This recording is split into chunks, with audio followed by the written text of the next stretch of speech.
wala ang prinsipe. Huling lakad bago umuwi. Susulitin ko na ang pagod na to. Kahit pa 1 kilometro, kahit pa 10 yan, 100. Okay lang, kahit mapagod pa. Basta kasama ka. Wow. Si King George. Uy, ano ba ang meron kay King George?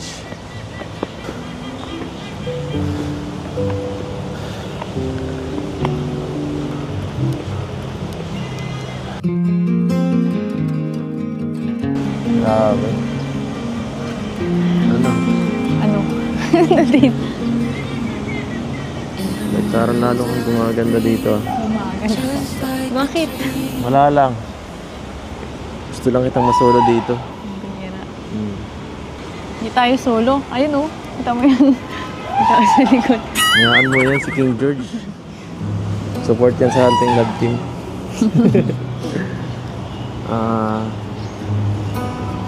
Ako lang ba? Mas lalo kang gumaganda dito sa Hong Kong Hindi ba? Hiyang ka dito Ano nangyari sa kamay mo? Ba't nagpapawis? Nagpapawis baga ang kamay mo? Isiman baga talaga yan. Nagpapawis ang kamay mo. Ano nangyari? Nilalamig ako siguro. Ano ba nilalamig? Ay, halika nga.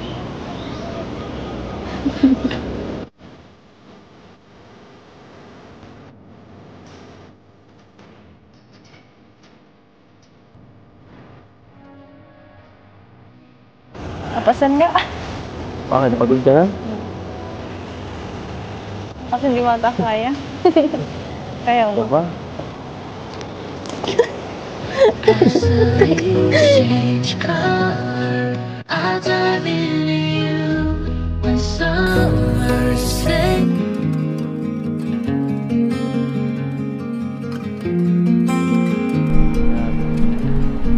Mahirap ba yan?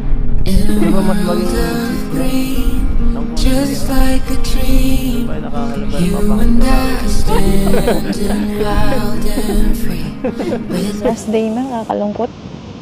Oo nga Parang kahapon lang kakarating natin dito. Tapos ito, paalis na tayo mamaya. Ang bilis ng oras dito. Kakainis. Pinapabilis mo. Ako. Dapat pala di ka sumama. Joke lang. Gano'n. Kaya mo pakakasama. Joke lang. Siyempre. Pero ano dito, hindi nakaka-homesick dito sa lugar na to. Napakaganda. Ay, hindi ko nakakalimutan yung sinabi mo. Pero siyempre nakakalungkot kasi paalis na tayo Saka di ko alam kung kailan ulit tayo makakabalik dito. Baka kasi susunod di na tayo kasama Kaya Saka, dapat i-enjoy na. Yun nga Wala nung hindi ko na parang baka ito na ang huli, yun ba? Baka ikaw na lang, ako na lang iiwan. Baka ikaw ako ang iwan. Pero hindi pwede yun. Dapat lagi tayo magkasama.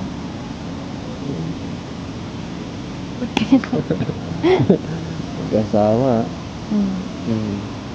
Siguro balik na lang tayo kapag kaya na natin sa tamang oras. Babakbak yung mukha mo. Mabakbak na. Gusto mo tanggalin. Gaano lang. Kulangot ba yan? Bira. Hindi ang kulangot. Babakbak. Ikaw man din yan nagbabakbak. Pauwi na tayo.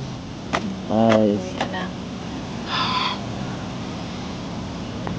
Enjoy na lang natin itong last day na to. Wala nang ganito sa susunod Ano pa kaya pwede natin gawin dito bago umuwi? Tara, lakad-lakad naman tayo. Tara! Anong lugar nga to? Botanical Garden to ng Hong Kong.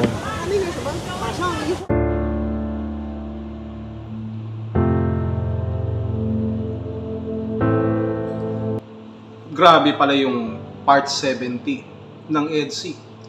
Ngayon naiintindihan ko na kung bakit marami ang umiiyak nung may mga nagreaksyon at nagpalagay na last episode na ng EDSI. Dahil doon sa mensahe ni Kalinga Prab at sa mga reactions ng mga reactors. Talaga namang yung mga reactor na yan, no? Masyadong nagpapakaba, masyadong advance mag-isip. Sino kaya yung mga reactor na yan? Hindi naman ako kasali sapagkat tinanong ko lamang kayo. Hindi ba? Ganon lumusot. Grabe. Walang nakalusot sa ating mga mata dun sa mga makapagpigil hiningang mga eksena na nangyari dito sa part 70 ng EDSI sa Hong Kong. Final episode ng EDSI sa Hong Kong. Hindi final episode ng EDSI for good. Kaya magpapatuloy at magpapatuloy ang ating Kalingap serye dito sa EDSI. Masarap panoorin. EDSI, mas masarap pa sa Ice Cream Good. Ice Cream Yummy. Yummy yummy yung kanilang mga eksena. Meron pa talagang payakap-yakap. May pa holding hands. Yung mga titigan. Mga titigan ni Kalingap Edu at ng kanyang wifey na si Beyonce ay talaga namang malalagkit. Kung tumingin itong si wifey Beyonce, malagkit, kasing lagkit ng biko, kasing lagkit ng malagkit na kinakain nyo. Ganon ang kanilang mga eksena. Kaya ngayon, lalo kong naiintindihan kung bakit maraming ayaw na mapahinto itong EDSI. Ito yung gusto natin, yung mga eksena. Sino ang gustong magpapasan? Sino ang gustong yakapin ni Papa Eds? Sino ang gustong titigan ni Baby Beyonce? Kung ikaw ang matitigan ng ganon, para kang ice cream na natutunaw sa liwanag ng araw. Mapapakanta ka na lang ng tuwing kita'y nakikita, ako'y natutunaw, parang ice cream na bilad sa ilalim ng araw. Ano ba naman ang sikreto mo at di ka maalis sa isip ko?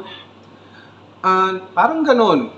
Di ba habang nagtititigan silang dalawa, habang sila ay nagyayakapan, tayo naman ay may naririnig na tinig na kumakanta ng ganon. Dapat ako na kumanta nun eh. Alam nyo naman na ibibigay ko ang lahat ng aking panahon at oras para lamang dito kay Insan Eds at kay wifey Beyonce. Ngayon po napagtanto na hindi masasayang ang aking pagpapagod kung sakasakali na tuluyang mapagod si Papa Eds. Part 70, balita ko nakakasana ang aking eksena sa part 71, 72, 73 hanggang 100 kung sakaling talagang may stress o mapagod si Papa Eds. Nagkasundo na naman kami na ako nang bahala sa mga eksena. No? Marami nga lang ang medyo ayaw, tumatanggi, gusto pa nila akong patalunin sa building sa 10th floor, very unfair. Hindi ganun yun. No? Hindi ganun yun na basta na lang ako tatalon sa 10th floor at ako'y mahuhulog. Ang sabi ko, mahuhulog lalo ang kalooban ni Beyonce. No? Hindi sa akin, kasi nga kadouble nga ako ni Papa Eds eh. Kaya huwag kayong mag-alala, hindi ko gagawin yun kahit kaya ko. Ganun ako ka-loyal. Ganun tayo ka-supportive dyan sa Team EDSI. Walang makakapagpahinto. Kahit si Kibuloy, walang kapangyarihan para ipastop yung EDSI. At habang nagpapatuloy at sumusuporta kayo, patuloy at magpapatuloy ang EDSI. Kaya huwag na kayong mag-alala. Doon pa lang, panalo na.